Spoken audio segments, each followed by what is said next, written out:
En la inmensidad del cosmos, un manto de oscuridad salpicado por innumerables puntos de luz nos invita a explorar.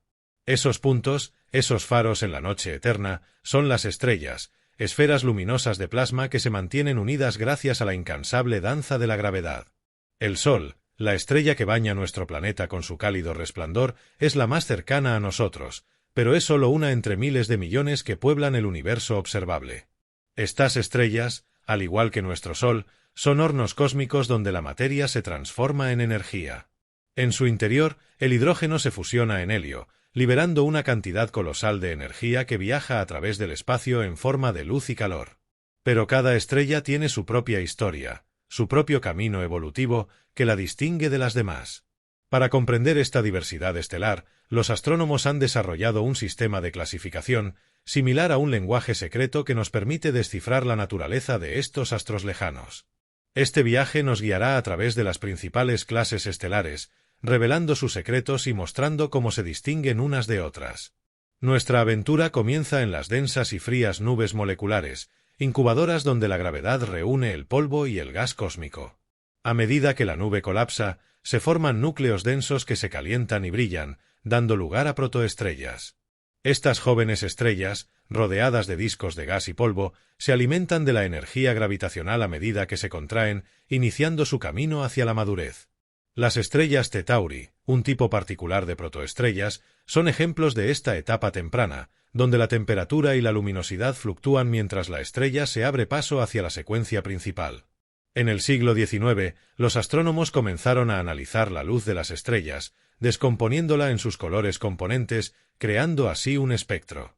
Cada espectro es único, una huella digital estelar que revela la temperatura y la composición química de la estrella. Edward Charles Pickering, del Observatorio de la Universidad de Harvard, y su asistente, Annie Jump Cannon, fueron pioneros en la creación de un sistema de clasificación basado en la fuerza de las líneas espectrales, principalmente las líneas de hidrógeno. Este sistema, conocido como la clasificación espectral de Harvard o simplemente la clasificación de Harvard, asigna una letra a cada tipo espectral, ordenándolas de las más calientes a las más frías, O, B, A, F, G, K, M. Las estrellas de clase O las más calientes y masivas, brillan con una intensidad feroz, emitiendo una luz azul que domina su espectro. En este reino estelar, las líneas de helio ionizado son prominentes, mientras que las líneas de hidrógeno son débiles. Las estrellas de clase B, un poco más frías que las de clase O, también presentan una luz azulada, pero en sus espectros las líneas de helio neutro son más fuertes que las de helio ionizado.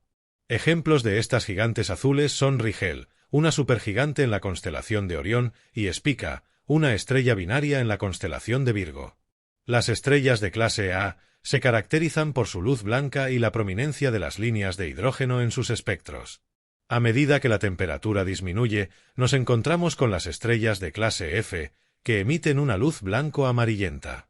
En sus espectros, las líneas de hidrógeno se debilitan y las líneas de metales ionizados, como el calcio, comienzan a aparecer.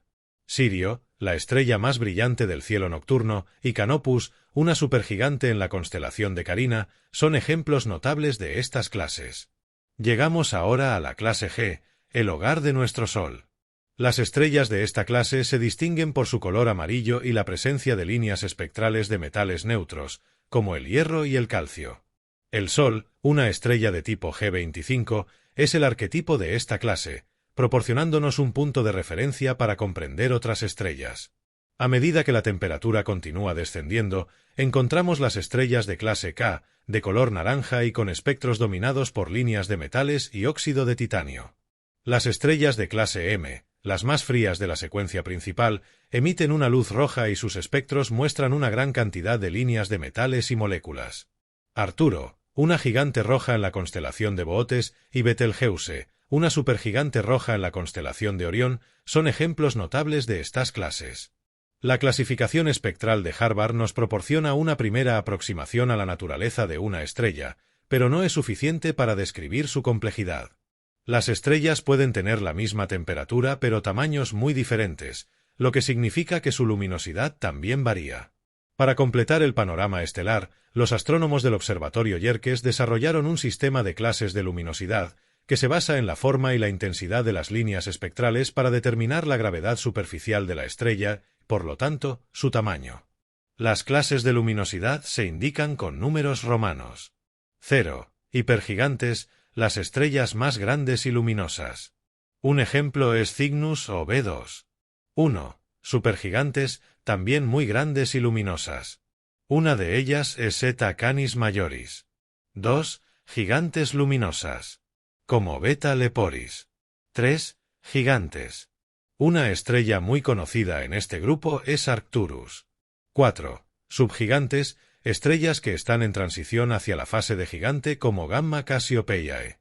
5. Enanas de la secuencia principal, la clase más común, donde las estrellas pasan la mayor parte de su vida fusionando hidrógeno en helio. 6. Subenanas, estrellas un poco más pequeñas y menos luminosas que las enanas de la secuencia principal. 7. Enanas blancas, restos de estrellas que ya no sufren fusión nuclear y se están enfriando lentamente. El Sol es una estrella de tipo G25, lo que significa que es una enana amarilla de la secuencia principal. Además de las clases estelares principales, existen otras categorías que albergan estrellas con características peculiares. Estrellas Wolf-Rayet, clase W, supergigantes moribundas que se caracterizan por la ausencia de líneas de hidrógeno en sus espectros y la presencia de líneas de emisión anchas de elementos altamente ionizados. Estrellas de carbono, clase C, gigantes rojas con un exceso de carbono en su atmósfera. Estrellas de clase S, una clase intermedia entre las estrellas de clase M y las estrellas de carbono. Las estrellas de neutrones son objetos extremadamente densos que se forman cuando una estrella masiva colapsa al final de su vida. Durante el colapso, la presión en el núcleo de la estrella se vuelve tan intensa que los protones y electrones se combinan para formar neutrones. Algunas características de las estrellas de neutrones son increíblemente densas, con una masa similar a la del Sol comprimida en un objeto de tan solo 20 a 40 kilómetros de diámetro. Una cucharadita de material de una estrella de neutrones pesaría miles de millones de toneladas en la Tierra. Las estrellas de neutrones giran a velocidades muy altas, incluso cientos de veces por segundo. Esta rápida rotación se debe a la conservación del momento angular durante el colapso de la estrella. Poseen campos magnéticos extremadamente fuertes, miles de millones de veces más intensos que el campo magnético de la Tierra. Las estrellas de neutrones son objetos fascinantes que representan un estado extremo de la materia. Su estudio nos permite comprender mejor la física de altas energías y la evolución de las estrellas masivas. Otro grupo son las enanas marrones. Estas son objetos subestelares que no poseen la masa suficiente para iniciar la fusión nuclear del hidrógeno en su núcleo, el proceso que define a una estrella. Se encuentran en una zona gris entre los planetas gigantes gaseosos y las estrellas más pequeñas. Su masa se sitúa entre 9 y 25 veces la masa de Júpiter, aunque puede haber objetos jóvenes que tengan menos masa. El límite superior de masa se sitúa alrededor de 75 veces la masa de Júpiter, o aproximadamente el 8,3% de la masa del Sol, que es el punto en el que la fusión nuclear del hidrógeno se vuelve posible para estrellas con una metalicidad similar a la del Sol.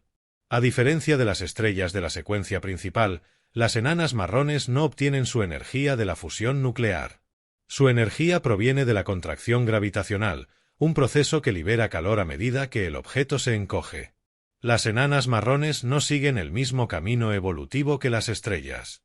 A medida que se enfrían, su luminosidad disminuye y su tipo espectral cambia.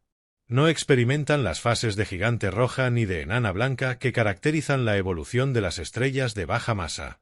Las enanas marrones podrían ser muy abundantes en la Vía Láctea, posiblemente incluso más que el resto de estrellas juntas, pero su baja luminosidad dificulta su detección y estudio.